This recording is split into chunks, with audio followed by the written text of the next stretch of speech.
CM Dhami ने अधिकारियों संग ली बैठक। 2024 तक बनेगा हरिद्वार ऋषिकेश गंगा कॉरिडोर। सीएम ने दिए तेजी से काम करने के निर्देश।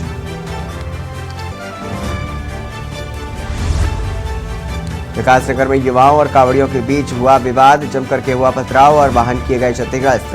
पुलिस ने लाठीचार्ज करके भीड़ की कंट्रोल। सावन की शिवरात्रि, आज भोर से भगवान शिव के जलाभिषेक का दौर जारी। शिवालयों में लगे बम भोले का जयकार।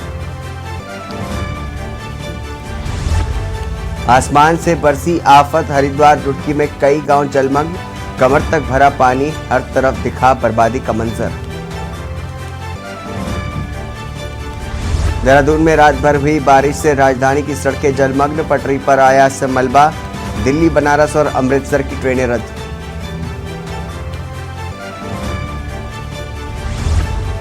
और चीन सीमा पर हवाई उड़ान सेवा होगी मजबूत। पिथौरागढ़ एयरपोर्ट के लिए एयरफोर्स को एनओसी देगा उत्तराखंड। आप देख रहे हैं के न्यूज, खबरों का सारथी। नमस्कार, स्वागत है आपका खबर उत्तराखंड में। मैं हूं आपके साथ हारिस। खबर देहरादून से है, जहां पर मुख्यमंत्री पुष्कर सिंह धामी ने स्वास्थ्य चिंतन शिविर में जाने से पहले अचानक रजिस्ट्रार कार्यालय देहरादून में औचक निरीक्षण किया। इस दौरान कार्यालय में खलबली मच गई।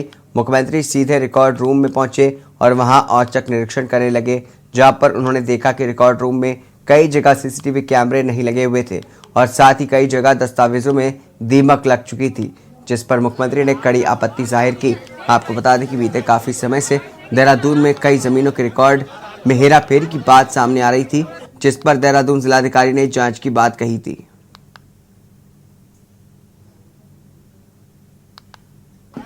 यहाँ पर जो रजिस्ट्री के डॉक्यूमेंट हैं, पुरानी रजिस्ट्रियाँ हैं, रिकॉर्ड हैं, वो सभी रिकॉर्डों को देखने के लिए और कुछ रिकॉर्डों में जहाँ कुछ गड़बड़ियाँ पाई गई हैं, उसका एफआईआर भी हुई है और जो मानक हैं इसको रखे जाने के, इनको सुरक्षित रखे जाने के उसके निर्देश दिए हैं और जो कहीं गड़बड़ियाँ पाई गई हैं उन गड़बड़ियों की जांच के आदेश किए हैं और जो भी इसमें दोषी पाया जाएगा उसके खिलाफ कड़ी कार्रवाई की जाएगी और ये रिकॉर्ड सुरक्षित रहें, मानकों के आधार पर रहें, उसकी व्यवस्था को सुनिश्चित करने के लिए कहा है।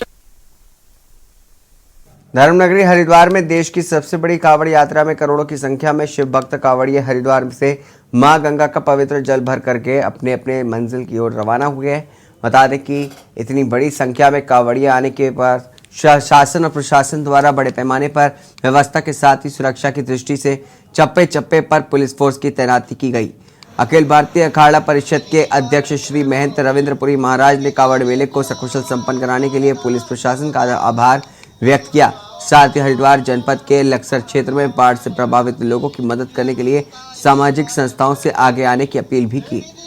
अखिल भारतीय अखाड़ा परिषद के अध्यक्ष श्री महंत रविंद्रपुरी महाराज का कहना है कि हरिद्वार में चल रहा कांवड़ मेला समाप्त हो गया है। देर रात से भगवान शिव का जलाभिषेक किया जाएगा। आज कांवड़ मेला समाप्त हो चुका है और आज शाम को भगवान शंकर का जल अभिषेक है। आज भगवान शंकर को जल के साथ अभिषेक किया जाएगा और हमारे जितने भी कांवड़ी, पूरे मैं समझता हूँ हरियाणा, यूपी, हमारे राजस्थान से जितने भी लोग आए, बहुत ही अच्छा माहौल यहाँ पे रहा, वातावरण अच्छा रहा। भगवान शंकर की ऐसी कृपा रही कि हरिद्वार में ऐसा कोई मतलब हादसा नहीं हुआ। तो अब मैं यही कहना चाहूँगा कि अब जो हरिद्वार हमारा बहुत गंदा हो चुका है, इसके लिए जितने भी हम स्वयंसेवी संस्थाएं हैं, सबको एक होकर के एक दिन जो है पूरे हरिद्वार की सफाई करनी पड़ेगी, तभी जाके हम लोग जो है महामारी बीमारी से बच सकते। लक्सर क्षेत्र में आई बाढ़ का रेल यातायात पर भी गहरा असर पड़ा और रेलवे ट्रैक पर हुए जलभराव के कारण कई ट्रेनें भी प्रभावित हुई। डीआरएम मुरादाबाद अजय नंदन लक्सर पहुंचे और जहां उन्होंने लक्सर रेलवे स्टेशन का निरीक्षण किया। बाढ़ के कारण खराब हुए रेलवे के मकानों की मरम्मत के लिए उन्होंने 1 करोड़ रुपए का फंड जारी करने की घोषणा की और बताया कि सोलानी नदी में आए उफान के कारण एक बांध टूट गया था। साल 1947 में इस तरह की आपदा आई थी, लेकिन उनके द्वारा जिला प्रशासन के साथ मिलकर के बांध की मरम्मत का कार्य शुरू कर दिया।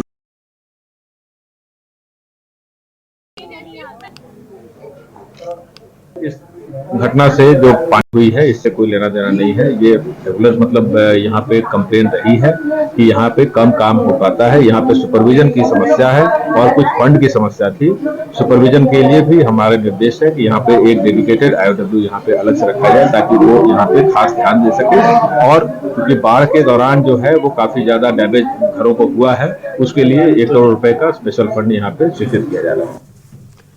खबर पौड़ी से है, जहां पर जिला चिकित्सालय में व्यवस्थाओं को लेकर के छात्र संघ और पदाधिकारियों और छात्रों द्वारा मुख्य चिकित्सा अधीक्षक कार्यालय में CMS डॉक्टर कुमार आदित्य तिवारी का घेराव किया गया।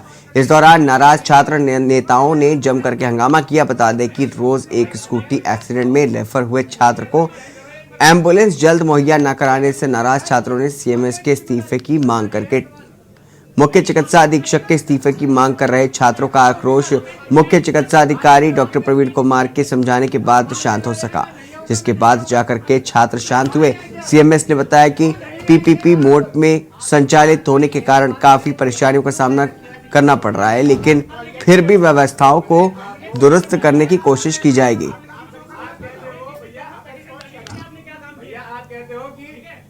ये हमारी मांगे ये थी, पहले तो जिस हमारे जनपद में कम से कम एम्बुलेंस की सुविधा प्रोवाइड की जाए।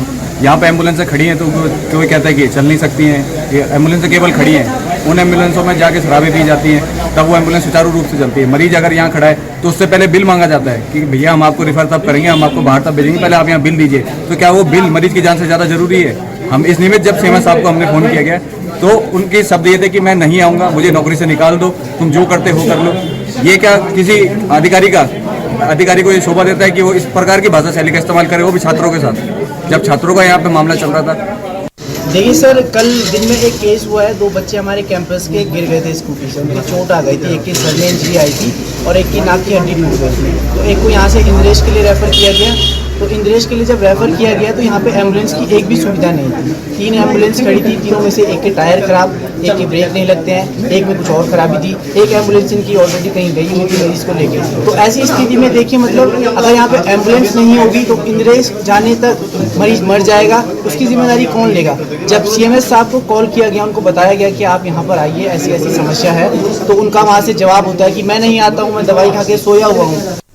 ऐसा था कि छात्रों का आक्रोश सही था, बिल्कुल सही था, क्योंकि उनका आक्रोशित होना सही था क्योंकि उनको समय से एम्बुलेंस उपलब्ध नहीं कराई गई। जो उनका बुनियादी जो आक्रोश था वो एम्बुलेंस को लेकर के था। तो वो जब एम्बुलेंस के लिए उन्होंने छात्रों ने हमारे CMO साहब को कांटेक्ट किया, CMO साहब ने मेरे को फ़ोन किया, फिर मैंने इनके अधीक्षक को फ़ोन किया कि तुम तुरंत जा करके नीचे की व्यवस्थाएं संभालो और उनके लिए एम्बुलेंस की व्यवस्था करो। उसके बाद मेरे पास पलटकर कोई फ़ोन नहीं आया। रुकेंगे छोटे से ब्रेक के लिए, ब्रेक के बाद जल्द हाजिर होंगे। आप देख रहे हैं के न्यूज़, खबरों का सारथी। स्वागत है आपका। खबर अल्मोड़ा से है, जहां पर पूर्व मंत्री बिट्टू कर्नाटक के कैंप कार्यालय में प्रेस वार्ता की गई। प्रेस वार्ता करते हुए डॉक्टर उमाशंकर ने कहा कि उन्हें सीधे अखिल भारतीय राष्ट्रीय कांग्रेस के द्वारा ये जिम्मेदारी दी गई है। उन्होंने कहा कि उनका लक्ष्य है कि बूथ स्तर पर कम से कम 30 नए कार्यकर्ताओं की नियुक्ति की जाए, जिससे कि कांग्रेस संगठन बूथ स्तर पर मजबूत हो सके। इसके साथ ही उन्होंने कहा कि वे लगातार इस लोकसभा सीट पर कांग्रेस की जीत के लिए प्रत्येक जिले में जाकर के कांग्रेस के लिए समर्पित कार्यकर्ताओं को खोजने का काम कर रहे हैं।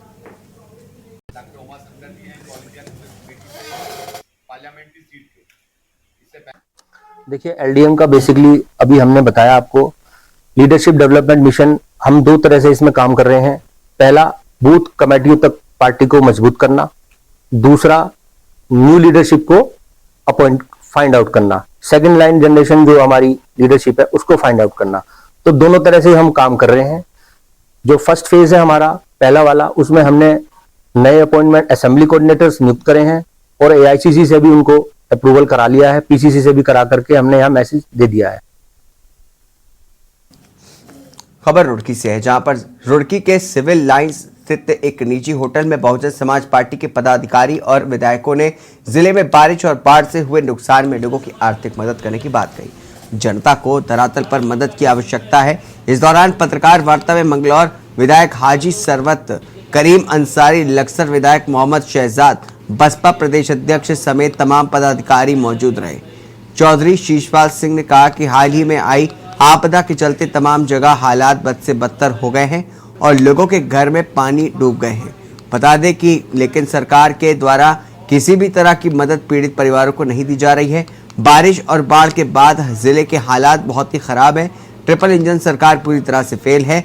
लक्सर विधायक मोहम्मद शहजाद ने कहा कि हरिद्वार की आपदा 2013 से बड़ी है। पूरे जिले में पानी है और लक्सर विधानसभा क्षेत्र की 80% आबादी जल भराव और बाढ़ से प्रभावित है।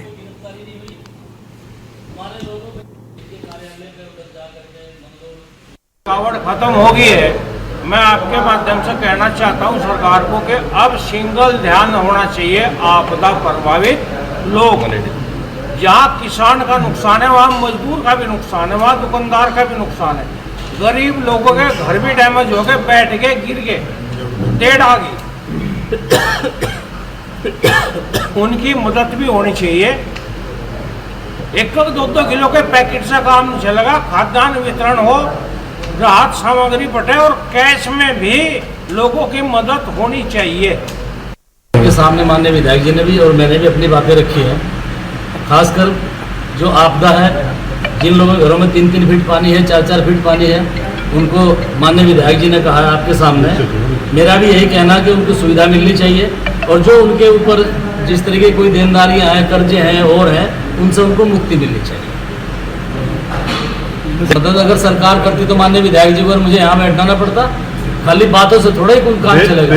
भेदभाव पूरा बढ़ता जा रहा है। क्या है? पहले तो मैं धन्यवाद देना चाहूँगा आपको कि आज मैं जो बहुत लंबी बीमारी काट के आपके बीच में आया हूँ, आपके आशीर्वाद से, आपके जो है दुआओं से। और जहाँ आपदा की बात है, बंगलौर के अंदर कोई घर ऐसा नहीं बचा है, कोई गांव ऐसा नहीं बचा है जहाँ आपदा ना हो। यहाँ तक जिसके घर 4-4 फुट ऊंचे हैं उनमें भी आपदा है। आप जाकर टीटी रोड पर देखें, जो नया हाईवे बना है, हमारी सरकार ने बनाया है, उस पर भी आज जो है पानी भरा हुआ है, उस पर भी आज आपदा है। क्या हमारे ज़िले के अंदर बहुत बड़ा जो काश्तकारों का जो गांव है, उनके जो है गांव उजड़ गए हैं। ये भी बहुत बड़ी आपदा, मैं समझता हूँ 13 से बड़ी।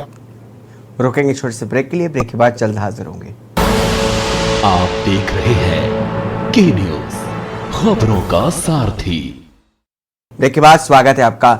जिला चिकित्सालय पौड़ी में जिला चिकित्सालय में अव्यवस्थाओं को लेकर के छात्र संघ पदाधिकारी तथा छात्रों द्वारा प्रमुख चिकित्सा अधीक्षक कार्यालय में सीएमएस डॉक्टर कुमार आदित्य तिवारी का घेराव किया गया।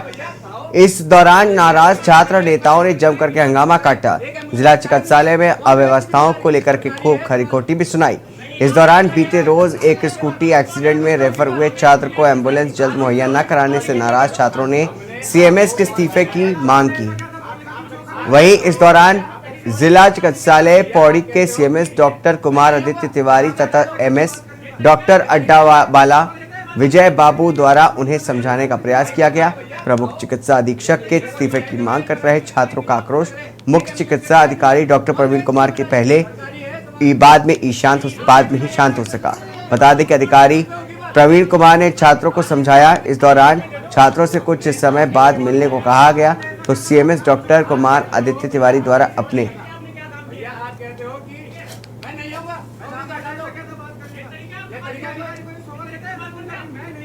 ये हमारी मांगे ये थी। पहले तो जिस हमारे जनपद में कम से कम एम्बुलेंस की सुविधा प्रोवाइड की जाए। यहाँ पे एम्बुलेंसें खड़ी हैं तो कोई कहता है कि चल नहीं सकती हैं, ये एम्बुलेंसें केवल खड़ी हैं। उन एम्बुलेंसों में जाके शराबें पी जाती हैं, तब वो एम्बुलेंस सुचारू रूप से चलती है। मरीज अगर यहाँ खड़ा है तो उससे पहले बिल मांगा जाता है कि भैया हम आपको रिफर तब करेंगे, हम आपको बाहर तब भेजेंगे, पहले आप यहाँ बिल दीजिए। तो क्या वो बिल मरीज की जान से ज़्यादा जरूरी है? हम इस निमित्त जब सीएमएस साहब को हमने फ़ोन किया गया तो उनके शब्द ये थे कि मैं नहीं आऊँगा, मुझे नौकरी से निकाल दो, तुम जो करते हो कर लो। ये क्या किसी अधिकारी को ये शोभा देता है कि वो इस प्रकार की भाषा शैली का इस्तेमाल करे, वो भी छात्रों के साथ?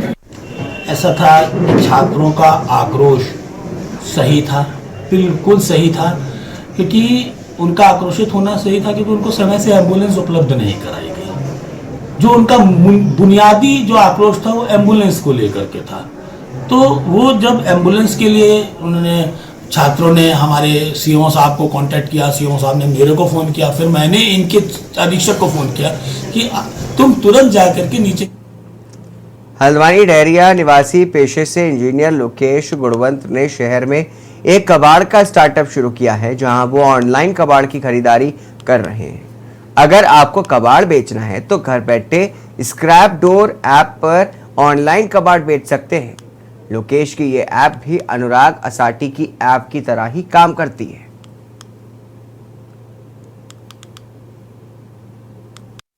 ये विचार हमें आज से 3-4 साल पहले आया था, कोविड के दौरान। उस समय क्या था कि लोग काफ़ी, हर कोई, कोविड एक नई ऐसी बीमारी थी, लोग काफ़ी डरे हुए थे और समझ भी नहीं आते इसमें क्या किया जाए। तो 2-3 महीने तक जैसे कोविड में सब लॉकडाउन रहा, सब लोग बंद रहे, अपने अपने घरों से बाहर नहीं जाते थे, तो इसमें काफ़ी लोगों के घर में कबाड़ इकट्ठा हो गया था और उसको कोई पिक भी नहीं करने आता था और जो बाकी कबाड़ी थे लोग उनको देने से भी डरते थे। तो उस समय में आइडिया आया कि क्यों ना कोई एक ऐसा ऐप बनाया जाए जिसके थ्रू हम लोगों के घर से कबाड़ इसको बाहर ले जा सके, निकाल सके और उसको रिसाइकिल कर सके। ऐप के माध्यम से और नैनीताल में कब्जा अतिक्रमणकारियों को दिए गए कब्जा खाली करने के संबंध में पूर्व में नोटिस समयावधि खत्म होने के बाद जिला प्रशासन ने सभी 2-3 दिनों के भीतर कब्जा खाली करने के निर्देश दिए हैं। आज शत्रु संपत्ति के काबिज लोगों ने एसडीएम कोर्ट पे पुनः विचार याचिका दायर की है, जिस पर सुनवाई करने के बाद कोर्ट ने फैसला सुरक्षित रख लिया है। आपको बता दें कि जिला प्रशासन ने शत्रु संपत्ति पर 134 अतिक्रमणकारियों को चिन्हित किया। इसके बाद जिला प्रशासन की तरफ से 15 दिनों के भीतर कब्जा खाली करने के लिए नोटिस जारी किए गए।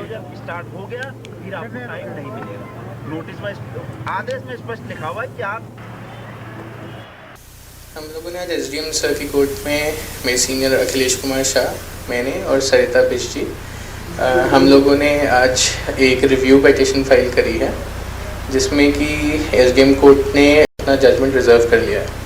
बेसिकली इसमें हमारा कहना यही है कि अगर बेदखली होगी भी तो ड्यू प्रोसेस ऑफ लॉ होनी चाहिए। हरिद्वार के भादराबाद क्षेत्र के बेगमपुर गांव में आकाशीय बिजली गिरने से ट्रांसफार्मर जल गया था, जिस कारण 5 दिनों में हजारों की संख्या में लोग अंधेरे में रहने को मजबूर हैं। गुस्साए ग्रामीणों ने विद्युत विभाग पर आक्रोश व्यक्त करते हुए विद्युत विभाग के कार्यालय में नारेबाजी करते हुए धरना प्रदर्शन किया। साथ ही जिला प्रशासन से जल्द नए ट्रांसफार्मर लगवाए जाने की मांग की हुई। मांगे ना पूरी होने पर ग्रामीणों द्वारा सड़क जाम करने की चेतावनी भी दी गई है। प्रदर्शनकारी स्थानीय ग्रामीणों का कहना है कि उनके गांव का ट्रांसफार्मर बीते 5 दिन पहले आकाशीय बिजली गिर जाने के कारण जल गया था, जिससे गांव में विद्युत आपूर्ति पूरी तरह से ठप है। लोग अंधेरे में रहने को मजबूर हैं। गांव में समरसेबल मोटर की भी विद्युत आपूर्ति ठप है, जिससे लोगों को पीने के पानी की व्यवस्था करने के लिए भी समस्या उत्पन्न हो रही है और विद्युत आपूर्ति ठप होने से बच्चों की पढ़ाई भी बाधित हो रही है।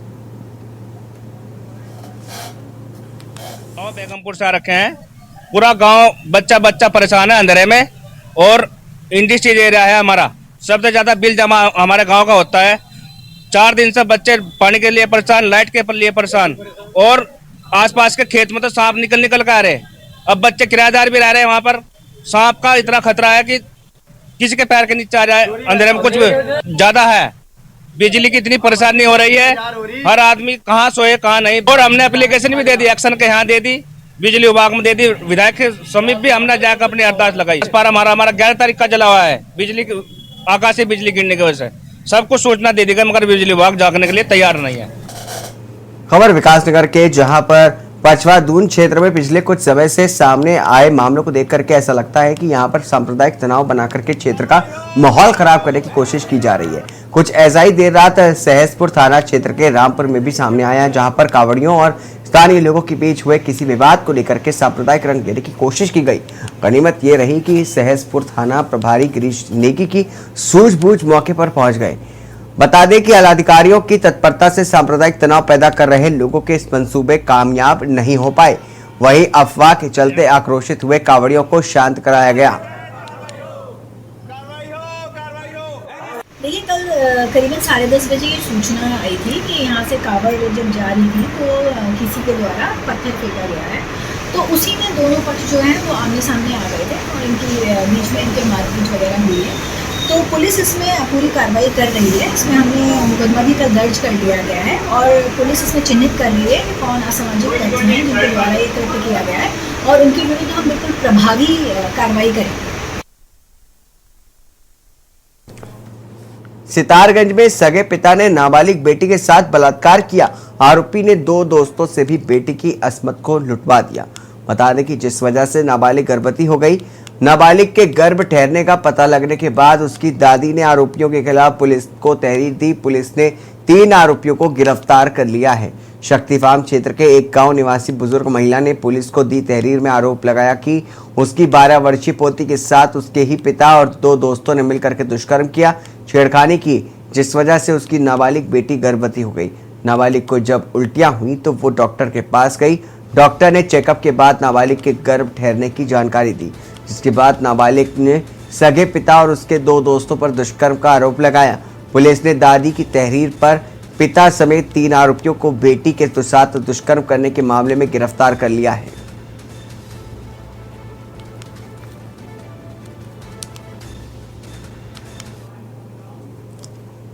इसी के साथ उत्तराखंड की खबरों में बस इतना ही। दीजिए इजाजत, नमस्कार।